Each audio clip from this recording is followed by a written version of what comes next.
بسم اللہ الرحمن الرحیم۔ دوستو، آج ہم ایک ایسی جگہ کی جانب جا رہے ہیں جس کو دیکھ کر آپ کا ایمان تازہ ہو جائے گا۔ اس جگہ کا تعلق امام حسین سے ہے۔ حضور اکرم صلی اللہ علیہ وآلہ وسلم کو امام حسین سے اس قدر محبت تھی کہ آپ امام حسین کو گود میں بٹھا کر لبوں کو بوسہ دیتے اور فرماتے، الہی میں ان سے محبت کرتا ہوں، تو بھی ان سے محبت رکھ، اور جو ان سے محبت رکھے تو اس کو اپنا محبوب بنا لے۔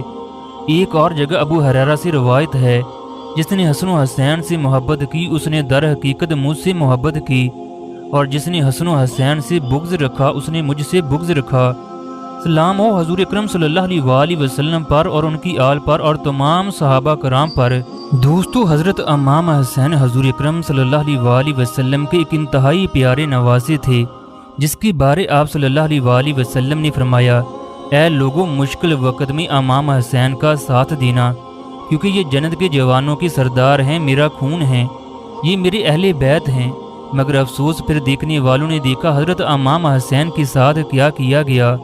9 لاکھ فوج نے حضرت امام حسین کا محاصرہ کر رکھا تھا۔ حضرت امام حسین کے بچے پانی کے ایک ایک قطرے کو ترستے رہے، جس حسین کو حضور اکرم صلی اللہ علیہ وآلہ وسلم اپنے کندھوں پر سوار کرتے ظالموں نے ان کے ساتھ کیا کیا۔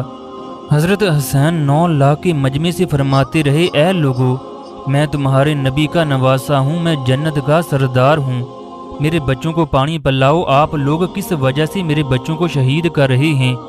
بتاؤ، کیا میں نے حضور اکرم صلی اللہ علیہ وآلہ وسلم کی شریعت پر عمل نہیں کیا؟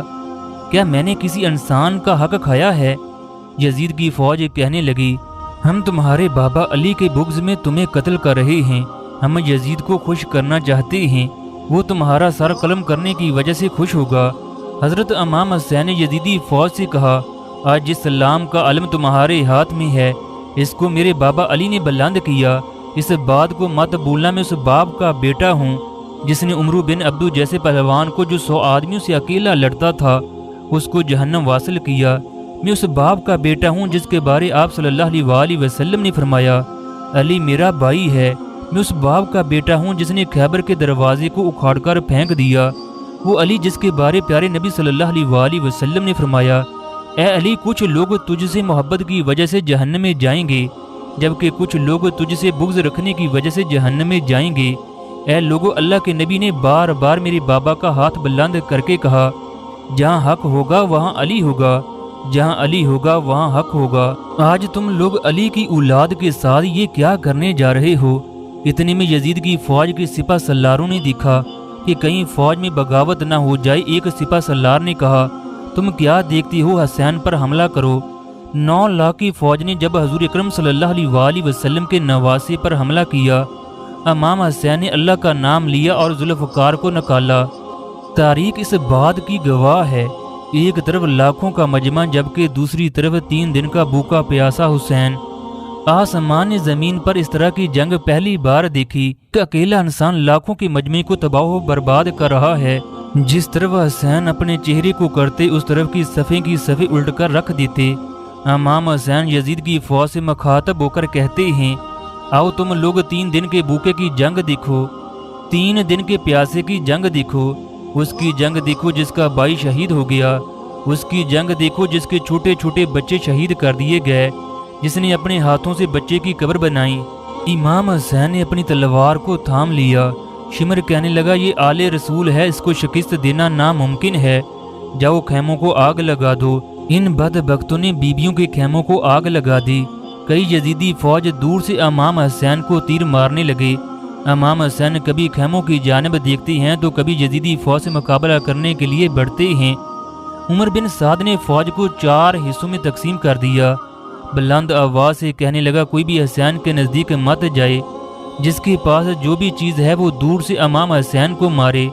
9 لاکھ فوجیوں میں سے جس کے پاس نیزہ تھا اس نے نیزہ، جس کے پاس تیر تھے اس نے تیر برسائے۔ غرض 9 لاکھ فوج میں سے جس سے جو ہوا اس نے امام حسین کے ساتھ وہ کیا۔ حضرت امام حسین کی مبارک جسم پر ہزاروں زخم لگے۔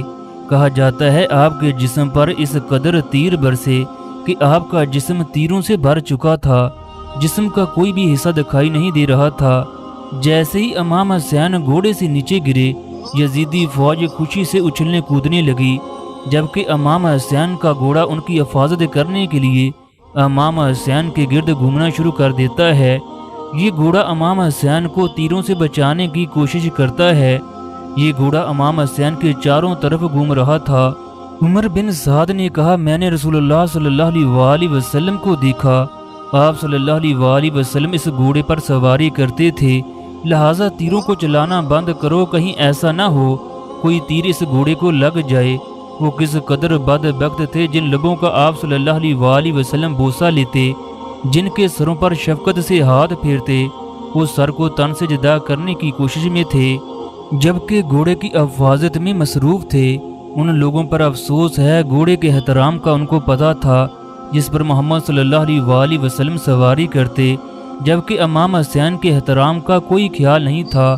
امام حسین زمین پر سر رکھ کر اللہ کا شکر ادا کر رہے ہیں، جبکہ کئی یزیدی فوجی امام حسین کے گرد جمع ہو چکے ہیں۔ جو بھی امام حسین کے سر کو کاٹنے کی کوشش کرتا، اسے حضور اکرم صلی اللہ علیہ وآلہ وسلم کا چہرہ دکھائی دیتا، وہ چلا کر دور چلا جاتا۔ اتنے میں شمر کہنے لگا، یہ کام مجھ سے ہوگا۔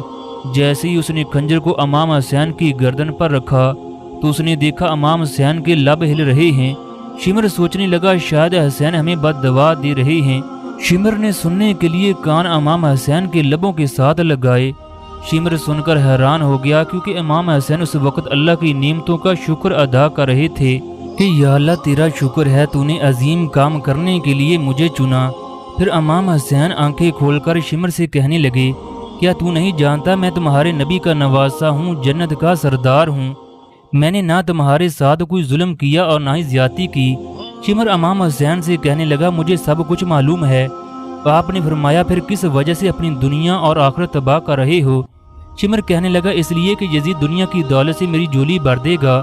یہ کہتے ہی اس بدبخت نے امام حسین کا مبارک گلا کاٹ دیا، جبکہ یزید کی فوج خوشیاں منا رہی تھی۔ امام حسین کو شہید کرنے کے بعد سب کو لوٹا گیا۔ امام حسین کے سر کو نیزے پر بلند کر دیا گیا۔ حضرت بی بی سکینہ کو زد و کوب کیا گیا۔ نبی اکرم صلی اللہ علیہ وآلہ وسلم کی نواسیوں سے چادروں کو چھین لیا گیا۔ امام حسین کے جسم کی توہین کرنے لگے۔ امام حسین کے جسم کی بے حرمتی کر کے ان کے جسم سے چیزوں کو اتارنے لگے۔ اتنے میں ایک آدمی امام حسین کے جسم کے قریب آ کر امام حسین کے ہاتھ میں پہنی ہوئی انگوٹھی اتارنے لگا۔ یہ انگوٹھی نہ اتری، پھر اس نے انگلی کاٹ کر انگوٹھی کو اتار لیا۔ آپ کے جسم مبارک پر گھوڑے دڑائے گئے۔ عمر بن سعد شمر سے کہنے لگا، ہم امام حسین کے ساتھیوں کے ساتھ وہ کرتے ہیں کہ آئندہ کوئی بھی یزیدی فوج کے خلاف آواز بلند نہ کر سکے۔ اتنے میں قریب سے ایک قبیلہ آیا، کہنے لگا، ہم کسی بھی صورت امام حسین کے ساتھیوں کی لاشوں کو پامال نہیں ہونے دیں گے۔ جس دن حضرت امام حسین کو شہید کیا گیا، اس دن چند پرند جنات بھی چیخو پکار کرتے رہے۔ حضرت ام سلمہ نے مدینہ کے پہاڑوں پر جنات کے رونے کی آوازیں سنی۔ حضرت ام سلمہ فرماتی ہیں، میں سوئی ہوئی تھی، حضور اکرم صلی اللہ علیہ وآلہ وسلم میرے خواب میں آئے۔